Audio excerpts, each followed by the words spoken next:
So we're all fully aware that yesterday was a massive political stunt. And ironically, like any abusive relationship or fascist regime, it's really smart to create problems so that your leader can come in and save the day.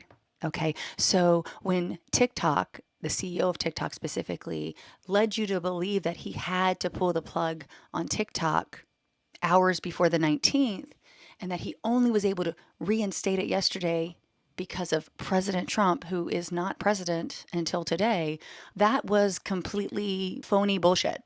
Okay. This was an attempt for him to fix a non existent problem.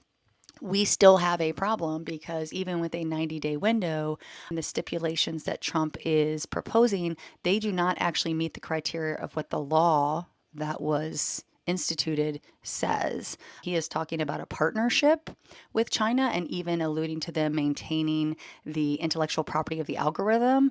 And the reality is that was the part of the problem that Congress wanted to go away. So we're in limbo land. That is the reality of a lot of people's situation. I recognize that so many of you are like, I'm leaving this app. I'm done with this app. I realize so many of you are saying the same thing about Meta. I know I am leaving X as of today. I will no longer have an account there.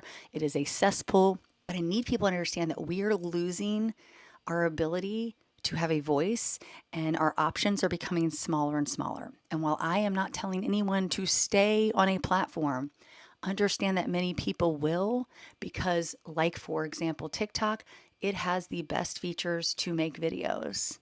It has everything in app. A lot of other platforms, to include like IG, Reels, and things, they don't have these features. There are 1.7 million Americans that are fully dependent on TikTok for their income. There are millions of additional Americans that are dependent on subsidizing their income. 2 million small businesses on TikTok.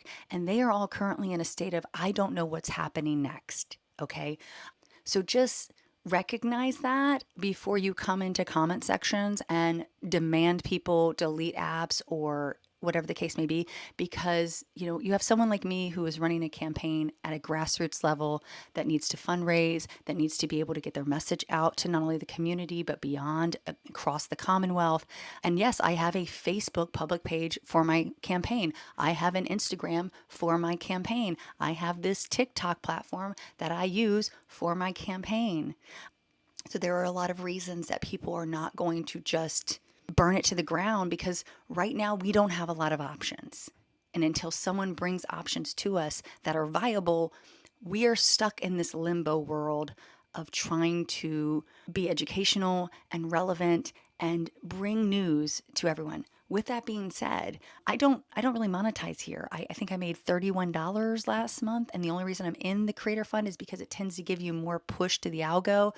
Yeah, it's not a place for me to make money. It's a place for me to be informative.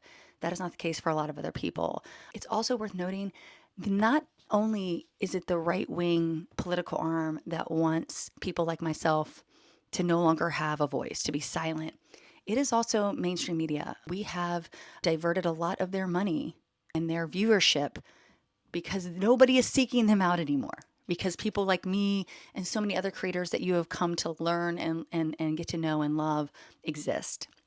We have watched, especially over this last year, the condemnation from mainstream media and news journalists condemn people like myself and insinuate that we are not qualified to do what we do. And the reality is, we are human beings that are seeing things and living in it every single day in a very real way.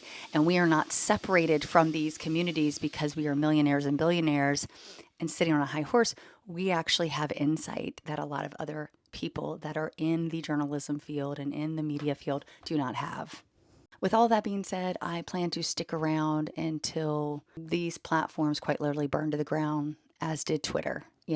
But you can find me on a plethora of locations. I created a Substack, which is great because I can do long form video over there and share what I'm creating. And I can start writing again, which I did a lot back in the day. In fact, I actually went to college to be a photojournalist. So these are things that we will continue to do and find other ways to reach people that maybe have left these platforms. But for those who are here, I'm here. I'm going to be here. So.